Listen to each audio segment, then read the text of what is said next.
7 अध्याय और उसकी 11 आयत से उसकी 16 आयत के बीच में आज की कहानी पे मनन करेंगे।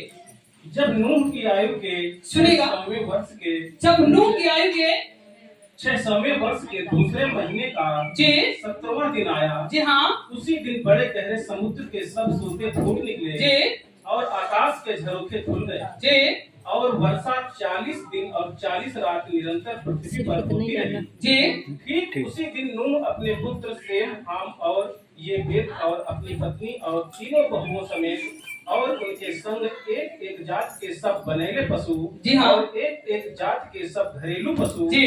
और एक एक जात के सब पृथ्वी पर रेंगने वाले हाँ जी। जंतु और एक एक जात के सब उड़ने वाले पक्षी जहाज में गए। जितने प्राणियों में जीवन का प्राण था, सुनिए, जितने प्राणियों में जीवन का प्राण था उनकी सब जातियों में से दो दो नूह के पास जहाज में गए उनकी सब जातियों में से दो दो करके नूह के जहाज में गए। और जो गए वे परमेश्वर की आज्ञा के अनुसार जी हाँ सब जाति के प्राणियों में से नर और मादा गए। जी। तब यहोवा ने जहाज का द्वार बंद कर दिया। लिखा है तब यहोवा ने जहाज का द्वार। ये अद्भुत कहानी है मेरे प्रियो, जल प्रलय के समय की बात है। इससे पहले आपने 6 अध्याय तक आपने सुना है और सीखा है। वहाँ पे आज्ञाकारिता को सीखा, वहाँ पे कैसे पाप आया, किसी लोगों ने पाप किया जिसकी वजह से ये बाढ़ का या कह सकते हैं बहुत जल प्रलय बहुत बड़ा हारे पाया नूह के जमाने में। जल प्रलय आया क्यों?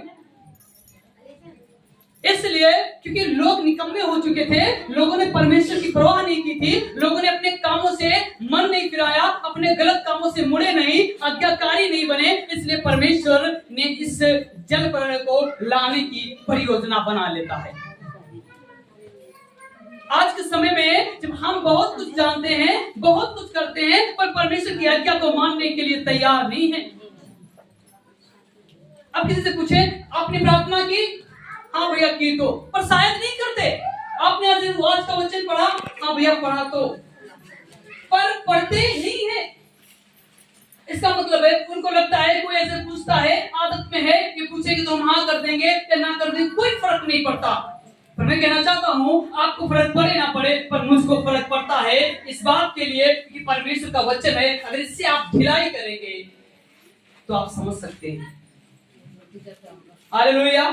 ये परमेश्वर आपको बड़े प्रतिफल को देना जानता है तो आपसे काम भी करवाना जानता है। यदि आपको खूबसूरत परमेश्वर ने बनाया है, खूब सारा चीजों को दिया है, अच्छा टैलेंट दिया है, अगर उसको आप प्रभु की सेवा में नहीं लगा रहे हैं तो परमेश्वर ये भी जानता है कि आपका टैलेंट खत्म कैसे हो जाएगा। हालेलुया। मानो किसी को बहुत अच्छा खाना बनाना आता है ना? खाना सब बनाते हैं, कुछ लोग दिलचस्पी वाला खाना बनाते हैं। अगर 20 लोग घर में हैं तो खाना बना के नहीं खिला रहे, या कभी हम रिश्तेदारी में गए, पता लगा हम हाथ पे हाथ रखे बैठे रहते हैं। अब कई बार कोई जो घर का मुखिया वो बेचारे अकेले ही जुटे हैं इसमें, पर खाना तो 20 लोगों को बनाना है। पर यदि हम महिला हैं, हम बहन के रूप में हैं, हम प्रभु की दासी हैं, तो हमें चाहिए कि उस बहन का हाथ बटाएं। नहीं, आज हम देखते हैं खाना कैसे बनाते हैं, मिल के बनाया जाए। ये भी तो मसीहत है। कई बार तो लोग हाथ पे हाथ कहते तो भैया वो सामान उठा लो, वो दूसरे से कहेंगे फलाने सामान उठा लो। आज्ञाकारिता नहीं है। मैं कहना चाहता हूँ यदि यही आज्ञाकारिता बनी रहती नूह के जमाने में तो परमेश्वर बड़े जल प्रलय को नहीं लाता। क्योंकि हम में से बहुतों ने आज्ञाकारी ना हुए, बहुतों ने आज्ञा नहीं मानी, इसके कारण विवश होकर कुछ ना कुछ करना पड़ता है। मैं आपको बताना चाहता हूँ परमेश्वर नहीं चाहता आपको बर्बाद करे, आपको नष्ट करे। कई बार अपनी बर्बादी का, अपने नष्ट का कारण हम स्वयं और हमारी आदतें बनती हैं। परमेश्वर नहीं चाहता। थोड़ा सा दर्द, ओ प्रभु हम तो आपको मानते हैं, हम तो हर सप्ताह मीटिंग में जाते हैं, आपने दर्द क्यों दे दिया? मानना तो आपने अभी आरंभ किया है, पहले क्या करते थे ये खुद आपको पता होना चाहिए। हालेलुया।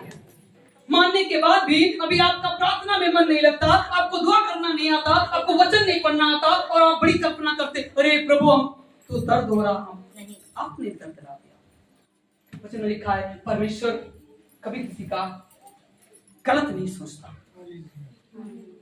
वो सोचता हमारे बच्चे बढ़े और बढ़े और बढ़े। संसार में एक ही जन है जो आपका माँ बाप है, जो आपको अपनी जगह को देना चाहता है, और वो चाहता है कि हम रईस बने ना बने पर हमारी बेटी बेटा रईस जरूर बन जाएं। ऐसे तरीके से परमेश्वर चाहता है कि हमारे जितने भी बेटी बेटे हैं संसार में वो सारे रईस बन जाएं। हालेलुया। माँ बाप तो अपने बच्चे के लिए रईस चाहता है, पर परमेश्वर सबके लिए रईस चाहता है और वो चाहता है कि सब सुखमय जीवन को व्यतीत करे। पर ये हमारी आदतें, हमारे तमाम प्रकार की आज्ञा ना मानना ही हमारे लिए बर्बादी का कारण बनता है, बीमारी का कारण बनता है, तमाम समस्याओं का कारण बनता है, जिसके चलते हम बेकार और असहाय और धीरे धीरे उस कगार पे आ जाते हैं जहाँ पे लगता है कोई दरवाजा खोल नहीं सकता। Hallelujah, hallelujah. पढ़ के 11 और 12 पद क्या कहता है, इसी का रिपीट करेंगे। जब नूह हाँ जी, जब नूह की आयु के 600वें सुनिएगा, जब नूह की आयु के 600वें वर्ष हो गया जी, दूसरे महीने का 17वां दिन आया, दूसरे महीने का 17वां दिन आया, उसी दिन बड़े गहरे समुद्र के सब सोते फूट लिखा है भैया, उसी दिन गहरे समंदर के सोते फूट निकले और आकाश के झरोखे खुल गए। सुनिएगा, आकाश के झरोखे खुल गए और वर्षा 40 दिन और 40 रात लिखा है, बारिश ने तो इतना जमा के बारिश हुई 40 दिन और 40 रात लगा। क्यों? लोगों को लगता था नूह तो ठट्ठा मार रहा है, ये जहाज बनाएगा, इसको परमेश्वर ने दर्शन दिया है, ये बचेगा बाकी सब मर जाएंगे, कि झूठ बोलता है, ये सही नहीं बोल रहा है। इसलिए लोगों ने क्या किया, मजाक बनाया। क्या किया, मजाक बनाया।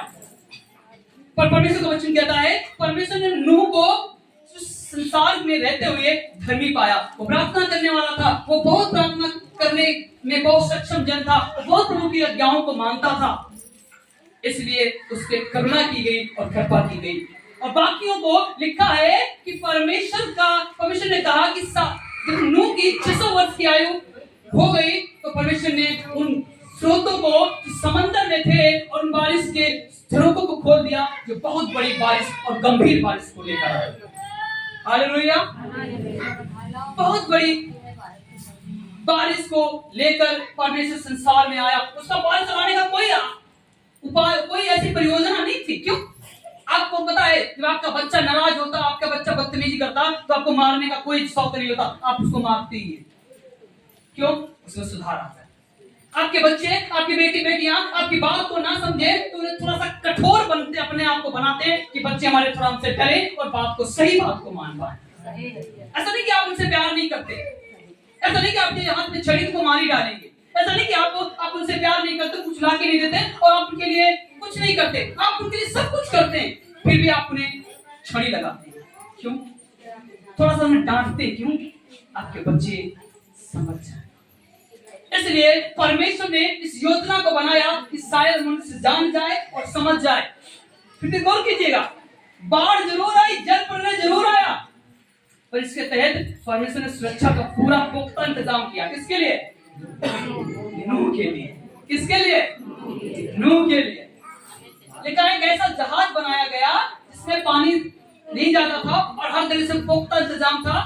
और गौर कीजिएगा, उस जहाज को बनाने के समय जिसमें लोग गए थे, परमेश्वर ने सब मनुष्य, सब प्राणी को नहीं मारा। उसमें लिखा है 2-2 के जोड़ों को उसने क्या किया?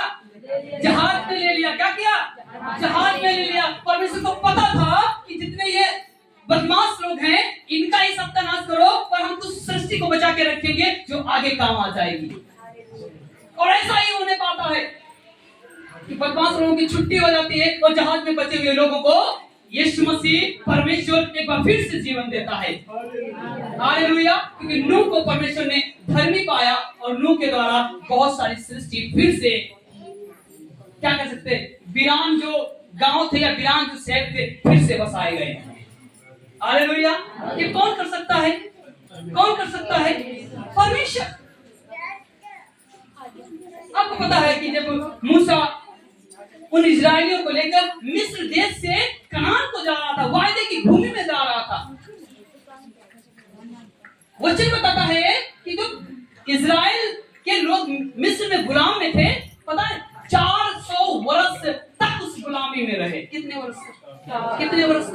मतलब कह सकते हैं उनमें कई पीढ़ियां आई, कई पीढ़ियां जन्म लिए और कई वहीं समाप्त हो गई। बाप दादा कई वहीं पे मिस्र में ही मिस्र की गुलामी कर चले गए। पर परमेश्वर का वचन कहता है, परमेश्वर ने उन इजरायलियों की मेहनत और सेवा का भाव देखा उसके बाद में परमेश्वर का मन बदलता है और परमेश्वर ने आजाद कर देता है। मैं कहना चाहता हूँ, आप क्यों ना गुलामी में जी रहे हैं, क्यों ना दिक्कतों में जी रहे हैं, क्यों ना बीमारी में जी रहे हैं, पर परमेश्वर आप पे दृष्टि करेगा और आपको आजाद कर देगा। हालेलुया। परमेश्वर आप पे दृष्टि करेगा और आपको, बीमारी चाहे 10 साल पुरानी क्यों ना हो, कितना भी आपको भयंकर रोग क्यों ना हो, कितनी भी भयंकर गंदी समस्या क्यों ना हो, पर यीशु के नाम से आज वो समस्या चली जाएगी। हालेलुया। यदि आप मुंह की तरह धर्मी बने, कैसे बनेंगे? प्रार्थना करना। आपको बहुत बड़ा कुछ धर्म का काम नहीं करना, आपको बस कुछ समय बैठकर उस सृजनहार, शंभुकर्ता, सृष्टिकर्ता परमेश्वर को निहारना है और धन्यवाद देना है, ताकि उस परमेश्वर को आप जान पाएं। हालेलुया। जल पर आने का कोई शौक नहीं था लाने को परमेश्वर का, पर परमेश्वर जानता है कि आप कहां तक मक्कारी कर सकते हो, कहां से आप सुधर सकते हैं। कई लोगों को लगता है अरे ठीक है तो प्रार्थना ही हुआ करता, कोई नहीं, जब मन हो तो चले जाएं।